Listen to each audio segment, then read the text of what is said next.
Hello everyone. आज के इस वीडियो में हम देखने वाले हैं इम्यूनोग्लोबुलिन्स के टाइप्स को, बेसिकली उसके क्लास को डिस्कस करने वाले हैं। ये हमारा सेकेंड लेक्चर रहने वाला है एंटीबॉडी सीरीज में। तो इसमें हम देखेंगे क्लास, इसके स्पेशल फीचर्स के बारे में देखेंगे एंड लास्ट में इन चीज़ों को हम कंपेयर करेंगे एक दूसरे के साथ। ठीक है, तो जैसा हमने लास्ट लेक्चर में देखा था कि हमारे पास 5 टाइप के हैवी चेन होते हैं और उन हैवी चेन्स के बेसिस पे ही हम हमारा इम्यूनोग्लोबुलिन का क्लास डिफाइन होता है। अगर उसमें गामा है तो IgG होगा, गामा टाइप का। अगर हैवी चेन है तो अल्फा है तो IgA होगा, म्यू है तो IgM होगा, डेल्टा है तो IgD होगा और एप्सिलॉन है तो IgE टाइप का वो इम्यूनोग्लोबुलिन होगा।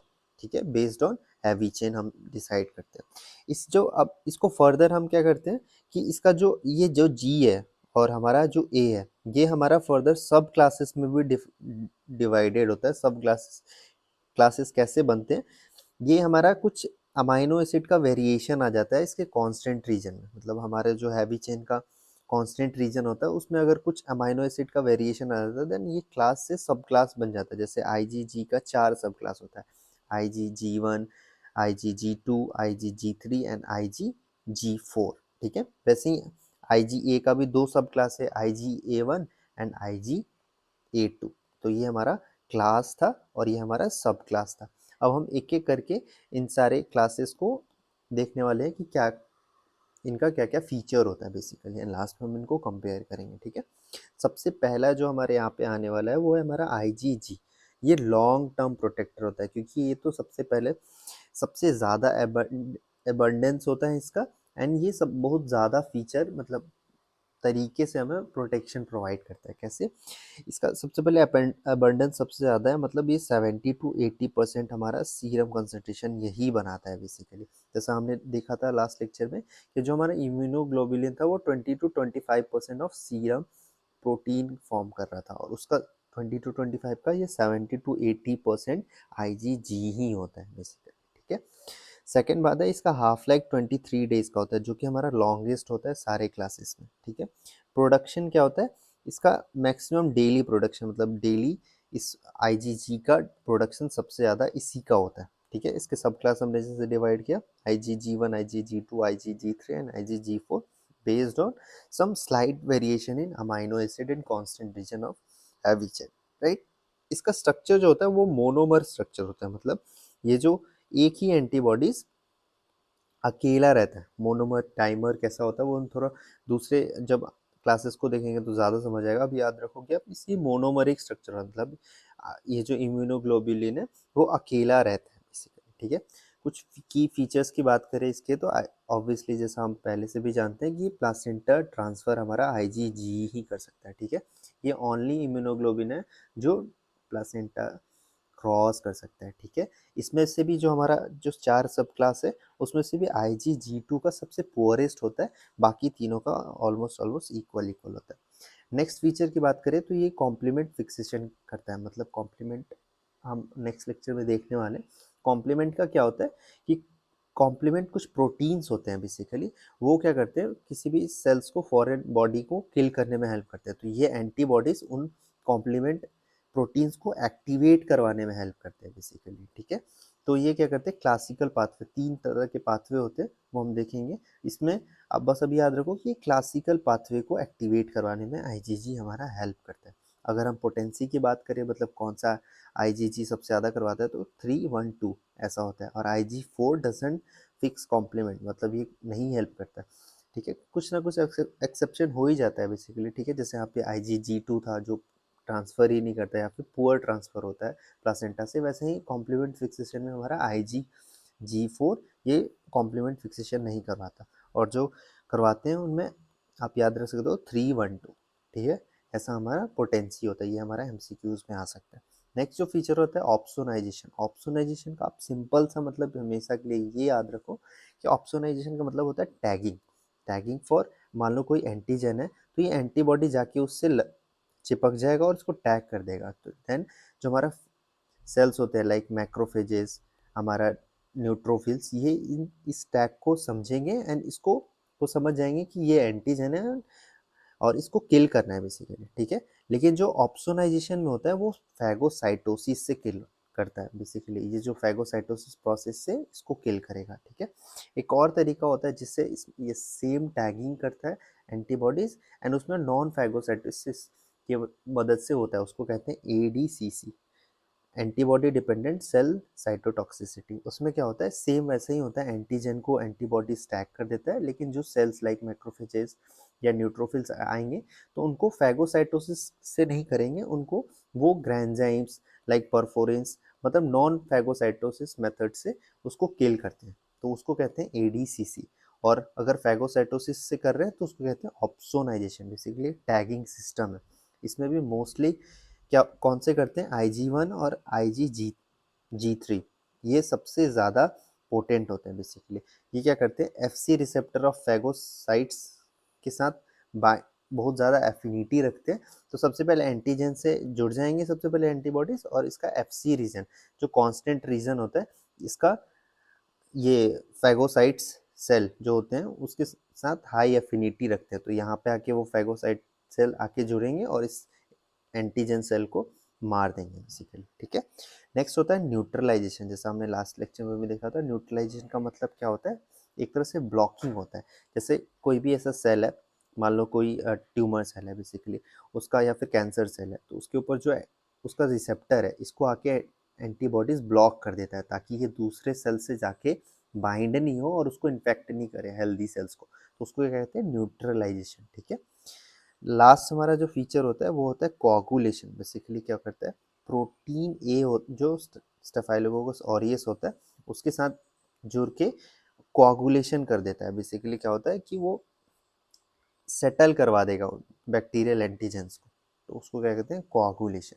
तो ये हमारे कुछ की फीचर्स थे IgG से रिलेटेड, ठीक है।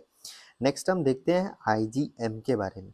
ये क्या होता है, फर्स्ट रिस्पॉन्डर होता है, जैसे हमने primary response and secondary response of active immunity में देखा था कि हमारा IgM जो होता है वो हमारा प्राइमरी रिस्पॉन्स में बनता है बेसिकली, ठीक है। तो ये इसलिए इसको क्या कह रहे हैं, द फर्स्ट रिस्पॉन्डर। ये दो फॉर्म में प्रेजेंट रहता है, एक पेंटामर और एक मोनोमर। अब यहाँ पे आपको अच्छे से समझ आएगा कि पेंटामर मोनोमर क्या होता है। मोनोमर का जैसे हमने पहले बताया कि सिंगल प्रेजेंट होगा, और पेंटामर मतलब जैसा वर्ड में ही है, पेंटा मतलब 5 इम्यूनोग्लोबुलिन जो एम क्लास का है वो 5 एक साथ प्रेजेंट होते हैं। कैसे प्रेजेंट होते हैं, एक जे चेन होता है जो इन पांचों को एक साथ बाइंड करके रखता है, ठीक है। अगर ये बी सेल के सरफेस पे रहते हैं तो मोनोमरिक फॉर्म में रहते हैं, और अगर सीक्रीट हो रहा है बेसिकली कोई प्लाज्मा सेल जो एक्टिवेटेड बी सेल होता है, अगर वो एंटीबॉडी बना रहा है तो वो पेंटामेरिक फॉर्म में बनाता है बेसिकली, ठीक है। अब इसको मिलियनर मॉलिक्यूल भी कहते हैं। क्यों कहते हैं, कि उसका वेट अराउंड 1 मिलियन डाल्टन के बराबर होता है, इसलिए IgM को मिलियनर मॉलिक्यूल भी कहते हैं, ठीक है। नेक्स्ट हम बात करें, इसका लोकेशन जो होता है इंट्रावेस्कुलर ही होता है बेसिकली, ये वेसल्स को से बाहर नहीं निकलते, वेसल्स के अंदर ही जो एंटीजन होंगे उस पे उसको ही डिटेक्ट करते हैं, उनको ही किल करने का काम करते हैं। इसका फंक्शन की बात करें तो सबसे पहले एक्यूट इन्फेक्शन में प्राइमरी रिस्पॉन्डर होते हैं। हमने जैसा प्राइमरी रिस्पॉन्स में भी देखा था कि जो IgM टाइप होता है वो प्राइमरी रिस्पॉन्स में फॉर्म होता है बेसिकली, ठीक है। ये भी कॉम्प्लीमेंट फिक्सेशन करवाता है, ये भी मोस्ट पोटेंट एक्टिवेटर है कॉम्प्लीमेंट फिक्सेशन में। मतलब अपने FC रीजन कोई एंटीजन है उस पर जाके पहले तो अटैच हो जाएगा एंटीबॉडी IgM, और अपने FC रीजन जो होता है उस वहाँ पे बेसिकली जो कॉम्प्लीमेंट प्रोटीन आके यहाँ पे बाइंड हो गया और वो भी एक्टिवेट होके इसको किल कर देंगे बेसिकली, ठीक है। तो टैगिंग का काम यहाँ पे करता है कॉम्प्लीमेंट प्रोटीन के लिए, ऐसा समझ सकते हो। एग्लूटिनेशन इसका 20x ज़्यादा होता है IgG से, ठीक है। एग्लूटिनेशन मतलब बैक्टीरियल एंटीजन से रिएक्ट करके एग्लूटिनेशन करवा के उनको सेटल करवा देते हैं बेसिकली। फीटल इम्यूनिटी प्रोवाइड करता है, सबसे ज़्यादा इंपॉर्टेंट बात है आप यहाँ पे ये याद रखना है आपको कि ये फीटल इम्यूनिटी, ये एक एकलौता एंटीबॉडी है जो फीटस में सिंथेसाइज होता है। बेसिकली 20 वीक से सिंथेसिस का स्टार्ट हो जाता है, तो ये इकलौता ऐसा है जो फीटल इम्यूनिटी प्रोवाइड करता है, ठीक है। अगर आपको यहाँ पे एक और बात याद रखना है कि अगर आपको किसी न्यूबॉर्न में IgM रेज्ड मिल रहा है, मतलब उस न्यूबॉर्न में क्या हो सकता है, इंट्रा यूट्राइन इन्फेक्शन हो सकता है। किसी भी इन्फेक्शन होगा तभी तो कोई एंटीबॉडीज प्रोडक्शन हाई होता है बॉडी में, समझ रहे हो आप। तो अगर अगर न्यूबॉर्न में किसी में आईजीएम हाई मिल रहा है, मतलब हम ये ऐसा प्रिडिक्ट कर सकते हैं कि उसमें कोई इंट्रायूटेराइन इन्फेक्शन है, अकॉर्डिंगली हम उसको ट्रीटमेंट देते हैं बेसिकली। और एक और क्यों ऐसा हम मानते हैं, क्योंकि आईजीएम को क्या होता है, प्लासेंटा क्रॉस भी नहीं करता, तो वो फीटस के अंदर ही बना है, ये कंफर्म कर देता है कि कोई ना कोई इन्फेक्शन फीटस के अंदर चल रहा है, क्योंकि प्लासेंटा से भी नहीं गया है।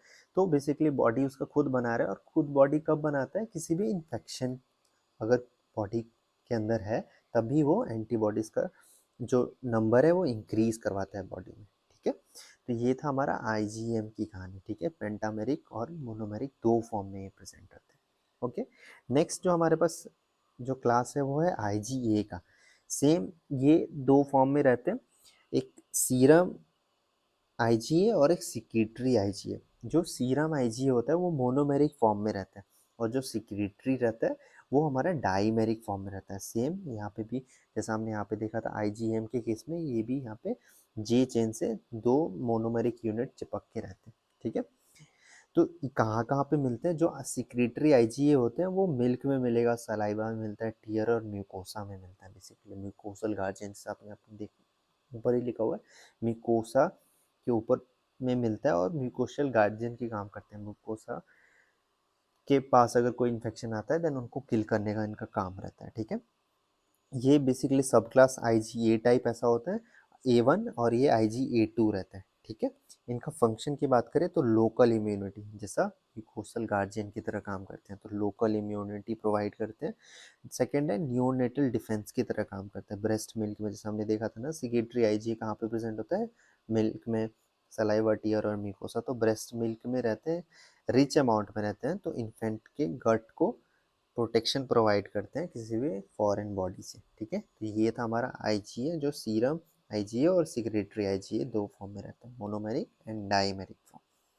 ठीक है, नेक्स्ट हम बात करते हैं आईजीई के बारे में। आईजी क्या होता है, ये हमारा लोएस्ट कंसंट्रेशन में रहता है, और एक सबसे इम्पॉर्टेंट बात इसमें याद रखना है, ये हीट लेबाइल है। अभी तक हमने जितने भी इम्यूनोग्लोबुलिन के क्लास देखे, वो हीट लेबाइल है, वो स्टेबल होते हैं, मतलब वो हाई टेम्परेचर को क्या कहते हैं, सह सकते हैं। लेकिन ये जो होते हैं हीट लेबाइल होते हैं, 56 डिग्री अगर सेल्सियस हो गया तो ये डी नेचर हो जाता है, बेसिकली डिस्ट्रॉय हो जाते हैं।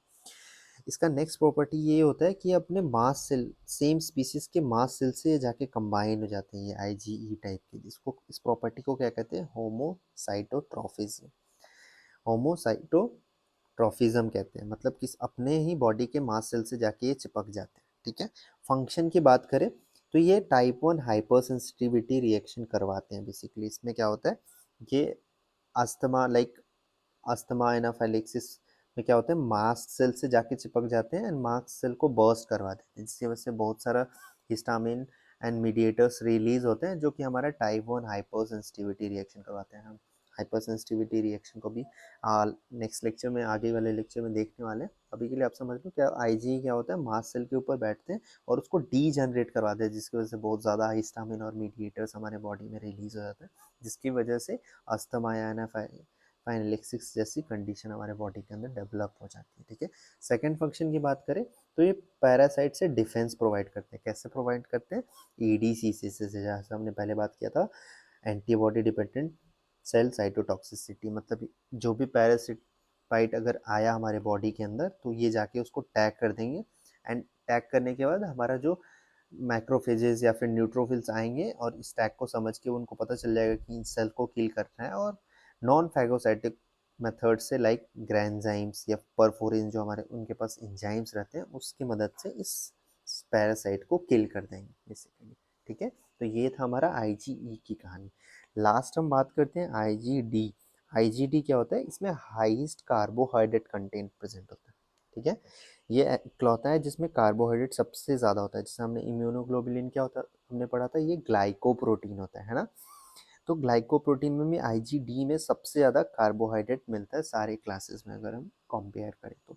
इसका लोकेशन क्या आता है, तो ये मेम्ब्रेन बाउंड बी सेल पे as a B cell receptor की तरह काम करते हैं बेसिकली। ठीक है, ये जो जो भी हमारे बी सेल पे होते हैं ना, उनके ऊपर भी ये इम्यूनोग्लोबिन एज ए रिसेप्टर, एक तो रिसेप्ट इम्यूनोग्लोबिन मतलब एंटीबॉडीज का काम क्या है, टैग करना बेसिकली, ठीक है। दूसरा काम क्या है, वो रिसेप्टर की तरह भी काम करते हैं। रिसेप्टर का मतलब क्या होता है, सिंपल से कोई भी चीज़ को डिटेक्ट करने वाला।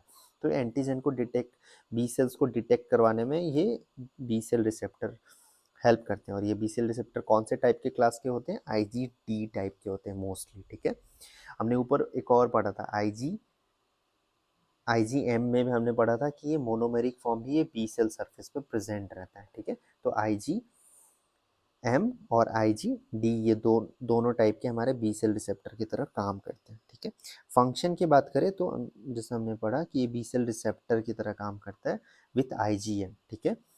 और इसका कोई दूसरा फंक्शन अभी तक पता नहीं हुआ है। तो IgD एंड IgM ये दोनों बी सेल रिसेप्टर की तरह काम करते हैं। पेंटामेरिक फॉर्म नहीं, इसका मोनोमेरिक फॉर्म ऑफ IgM वो बी सेल रिसेप्टर की तरह काम करता है। अब हम, ये कहानी था IgD का, ठीक है। अब हम एक बार कंपेयर कर लेते हैं सारे इम्यूनोग्लोबुलिन के क्लास को, ठीक है।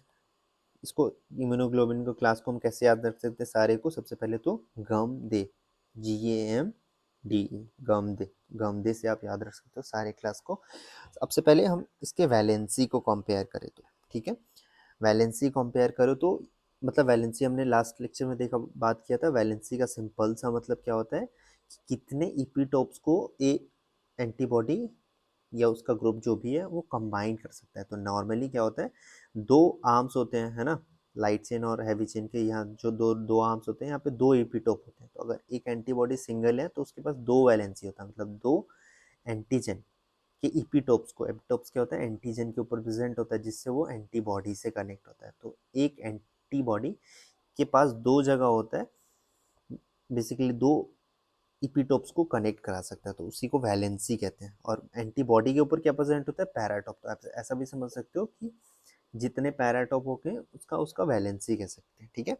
तो जो IgG होता है उसका वैलेंसी 2 है, क्योंकि ये मोनोमेरिक फॉर्म में प्रेजेंट होता है। लेकिन हमने IgA के बारे में क्या पढ़ा था, वो मोनोमेरिक और डायमेरिक दो फॉर्म में प्रेजेंट हो सकता है, तो इसका वैलेंसी 2 to 4 हो सकता है। IgM क्या होता है, ये मोनोमेरिक और पेंटामेरिक फॉर्म में प्रेजेंट होता है, तो इसका वैलेंसी 2 या फिर 10 हो सकता है। IgD वापस मोनोमेरिक फॉर्म में रहता है और IgE वापस मोनोमेरिक फॉर्म में होता है, ठीक है। नेक्स्ट हम बात करते हैं प्लासेंटा ट्रांसफर किसका हो सकता है, केवल IgG का हो सकता है, ठीक है। IgM का नहीं हो सकता है। जैसे हमने देखा था, अगर अगर IgM का कंसंट्रेशन बढ़ रहा है देन वो साइन है इंट्रायूटेराइन इन्फेक्शन का फीटस में, ठीक है। हीट स्टेबिलिटी में हमने क्या पढ़ा था, एक ही हमने पढ़ा था इंपॉर्टेंट, कि IgE जो होता है वो हीट स्टेबल नहीं होता है, हीट लेबल होता है। 56 डिग्री सेल्सियस पे ये डी नेचर हो जाता है। कॉम्प्लीमेंट एक्टिवेशन में हमने IgG के में देखा था कि ये कॉम्प्लीमेंट फिक्सेशन करवाते हैं और IgM करवाता है, ठीक है। तो आप देख रहे हो IgG हमेशा ऑलमोस्ट सब जगह ही आता है, ठीक है, और IgM उसके बाद। तो इसलिए हमने प्राइमरी और सेकेंडरी रिस्पॉन्स में भी देखा था ना, कि प्राइमरी रिस्पॉन्स में IgM आता है एंड सेकेंडरी रिस्पॉन्स में हमारा IgG का कंसंट्रेशन सबसे ज़्यादा आता है। और बाकी सबका स्पेसिफिक रोल है जो लिमिटेड होता है, बेसिकली इंपॉर्टेंट है लेकिन लिमिटेड है। मोस्टली हमारा IgG और IgM ज़्यादा वर्क करते हैं बेसिकली, क्योंकि इनका कंसंट्रेशन भी ज़्यादा होता है। और एक और बात यहाँ पे अगर हम याद रखें कि इसमें वेट की कंपैरिजन करें तो सबसे ज़्यादा हैवी कौन सा होता है, IgM, इसलिए इसको मिलियनियर मॉलिक्यूल भी कहते हैं बेसिकली, ठीक है। म्यूकोजल ट्रांसपोर्ट की बात करें तो IgA का म्यूकोजल प्रोटेक्शन प्रोवाइड करता है और बाकी कोई भी म्यूकोजल ट्रांसपोर्ट या प्रोटेक्शन प्रोवाइड नहीं करता। मास्ट सेल से बाइंड कौन करता है, अभी हमने तुरंत पढ़ा है, IgE प्रोवाइड बाइंड करता है, जिसको हम क्या कहते हैं, होमोसाइटोट्रॉफिज्म, ठीक है। तो ये था हमारा comparison table between all the classes of immunoglobulin, ठीक है। इसके बाद हम वन लाइनर्स कुछ देख लेते हैं, क्योंकि कई बार हमारे MCQs में ये वन लाइनर से सवाल आते हैं, इसलिए मैंने इसको एक जगह कंपाइल कर दिया है। सबसे पहले क्या है कि IgE जो होता है वो केवल प्लासेंटा को क्रॉस कर सकता है, और IgG2 हमने जैसा पढ़ा था वो पुअरेस्ट होता है। इसमें IgE जो है वो हीट लेबाइल होता है बेसिकली, ठीक है।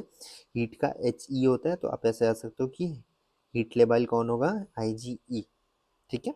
IgM जो होता है ओनली एंटीबॉडी है जो फीटस खुद से बनाता है, ठीक है। ये तो हमने कितनी बार रिपीट कर लिया इन चीज़ों को। कॉम्प्लीमेंट फिक्सेशन कौन करवाता है, IgM सबसे ज़्यादा पोटेंट होता है। और IgG का ऑर्डर हमने कैसे याद किया था, 1 3 1 2, और IgG4 हमने देखा था कि नहीं करता है और IgA भी नहीं करता है, ठीक है, और डी भी नहीं करता। बेसिकली डी तो हमारा बी सेल रिसेप्टर की तरह ही काम करता है केवल।